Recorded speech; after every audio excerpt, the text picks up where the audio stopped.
Hey guys, what is up? It's Dusty here and welcome back to another crypto video. And a couple of very interesting things are happening in crypto right now. One of those things is what you're seeing right in front of you. Delisting XRP again? Bitstamp to delist an XRP pair. Shiba Inu team reveals the name of their much awaited game. And a lot more. I have so much news for today. Apparently, ZB has been reportedly exploited for almost $5 million, which is a, I believe, very well-known crypto exchange. Cardano has been doing pretty damn nice. You can see 3.5 million wallets. It's juicy. Apparently, 10% of the crazy $190 million hack has been taken back. And we got two other small pieces that we need to cover. Ethereum founder Vitalik dumped 25 trillion shit tokens on Uniswap. That is interesting. And again, Ripple seeks to serve two key subpoenas against SEC. Will this be a game changer? All right, so first comes first. An XRP pair to be delisted from Bitstamp. Well, it's actually pretty interesting, I guess. XRP to PAX. I'm actually a little bit confused about it, though, as I kind of forgot that Bitstamp even had XRP, because it kind of gets confusing if you read on. Largest European crypto exchange did not specify exactly why it decided to end support for these things. I guess they're not traded enough, which is logical if you then take them off, but it says, Bitstamp announced that it would halt XRP trading and deposits for U.S. customers after the SEC took Ripple to court. And Coinbase and Binance US did that as well. So now it has me thinking, it's not as if they're big XRP fans. I kind of wonder why they had so many pairs to begin with. But I thought maybe it's because of some SEC, something that's happening to PAX.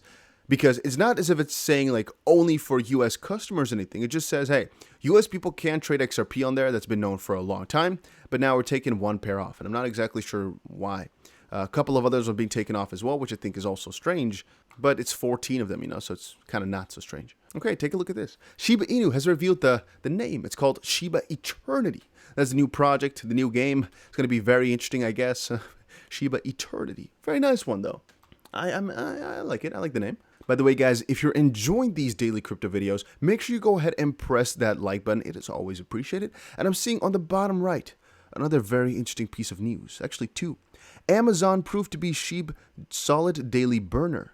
Shiba burn portal. Maybe people buying things through Amazon. A lot of that is being burned. I guess that's quite logical. But this, Wazir X, the very popular Indian crypto exchange, comes under investigation as $350 million laundered through latest Indian exchange. Ooh, that's kind of rough. But okay, it's not for this video. Cardano users indirectly impacted by the Nomad hack. Yeah, so I wanted to cover the Nomad hack in just a second. Apparently, the hackers gave about 10% of the money back. Just 10% of the $190 million lost in the exploit has been saved thus far. The project has established an official address where white hat hackers and ethical security researchers can return the funds to. And apparently about $16.5 million has been sent back.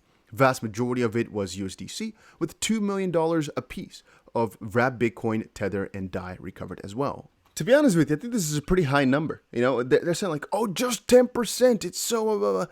The fact they could get 10% back is pretty significant because very often it's absolutely 0.0. And that kind of makes me wonder exactly how this exploit, happened. But at the end of the day, it's not something that involves me too much, so I'm not really too worried about it. But let's quickly check this out, though, because this is more interesting. So, as recently reported by Nomad, its cross-chain bridge has been hacked. Samsun, a paradigm researcher, described the hack as one of DeFi's most chaotic attacks to date. According to PeckShield, 41 addresses grabbed nearly $150 million in the Nomad Bridge exploit. But the total amount lost is yet to be confirmed.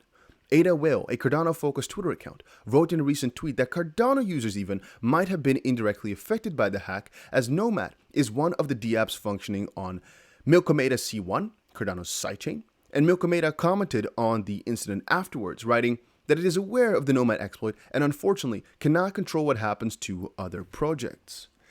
But alright, so again, a lot of money's been taken back. It's a really crazy exploit, really strange.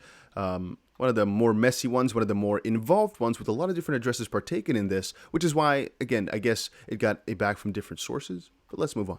So to kind of continue on to the Cardano foot, total number of Cardano wallets hits 3.5 million. Yeah, there's nothing else to add to this except for that's good. Things are increasing for Cardano. Things are doing very well. Apparently, the Cardano-based smart contract surpassed 3,000 as well. And in the comments regarding this article, a lot of people were saying like, Okay, but how many are duplicates, or how many are this, how many are that? People are often skeptical about Cardano when in reality, the way I see it is, well, they're doing good and they've gotten very far without having done much yet, except for research, but in real, in the real realistic world. And now they're really starting to put a lot of things on the map, and things are doing well, and they are, I guess, acting kind of according to expectation of just increasing drastically as time moves on, because they took all the necessary preparations up front. All right, take a look at this. Ripple seeks to serve 2 key subpoenas against the SEC. Will this be a game changer? That's a very good question. You can check it out over for yourself over on Twitter.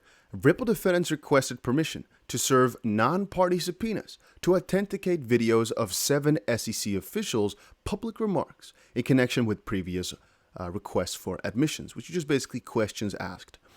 SEC will not consent, and the SEC seeks to reopen discovery, which would add time to the case, as far as I understand. Whenever you reopen discovery, you're basically saying, hey, you know what? A couple of things were not figured out beforehand. Let's make sure we can get some time to figure all that stuff out. All this, looking into the other party and whatnot, which can sometimes move in unison. So let's say you have a timeline, then this can move like parallel to it. But sometimes it can mess it up and make things halt again, as you have to wait for some of this stuff to be done and over with. And Fred says, this is the kind of garbage that pisses off judges. Fights that have nothing to do with merits, unless Ripple is totally mischaracterizing the SEC's position, which is unlikely. And even though SEC continually proves me wrong on this, it can't be this dumb. This is pure childish obstruction. Because let's read it again. Ripple defendants request permission to serve non-party subpoenas to authenticate videos. So they're basically, setting up some questions to authenticate videos of 7 SEC officials and what they said in public in connection with previous questions. So they basically want to say, hey, was it really you, right? As far as I understand, it's like, was this really you, question mark? And the SEC is like, nope, we don't want to consent to that. You know what I remember though, guys? A little while ago in the William Himon debate, which is still ongoing, but I digress, they even did not want to comment on the fact that it was him or not. So there's a video of William Himon talking, and they're like, oh, but maybe that's not him. And you can literally see him in the video at a conference just speaking and talking and doing stuff, and they're like, well, maybe that's not him. Like, what? So, yeah, they're doing some crazy stuff, but it is what it is. And then Ethereum founder Vitalik just dumped 25 trillion tokens on Uniswap. It's not really too special. He just got some tokens from something, literally shit, which is why I thought it was kind of funny. He's dumping them, apparently. Normally, he doesn't really dump, right? But I guess sometimes he's like, you know what? Let's just put this garbage into the ground, or this shit into the ground. Yeah, I don't know what else to explain to you guys. I'm not sure where he thinks of the time. It's $33,000. You kind of think he doesn't really care about that anymore. He wouldn't go through and dumping them, but I guess he sometimes does. They did it before in the past, right, with Shiba and whatnot. They sent a lot of coins to Vitalik. Why? I guess so you could say he's a holder or something like that. I'm not so sure. Maybe they just do it to everybody's address, and then they gave him more for fun's sake. I'm not so sure. Maybe they wanted to be talked about, so this was a good plan. No idea what exactly the good part about sending him money is, but hey, it is what it is. I guess the project's not worth a lot if the majority of tokens, all right, I guess a lot of the, wait a minute. Okay, this is actually talking about Shiba Inu. I was like, wait a minute. Is he burning about $6 billion worth? But that was the Shiba Inu situation. The coins that he sold were worth 33,000. Yeah, okay. I was like, did I read it wrong? But no, we're good. So yeah, that's kind of funny. Just a little mention. It's nothing too crazy though, guys. So that was it for today's video. Actually, side note, I actually forgot to cover this in a previous video. Bridge linking Cardano and Cosmos coming in a push towards interoperability. I wanted to cover this, but I forgot. So yeah, I'll just let it go for right now. Just know it's coming along. Things are doing really, really nicely for Cardano. I'm pretty happy to be a hodler. And that was it for today's video. I have another one. ADA handle partners Cardano Explorer to aid easy understanding of network data. But then, okay. That was it. Make sure you press the like button if you enjoyed it. Adios, amigos.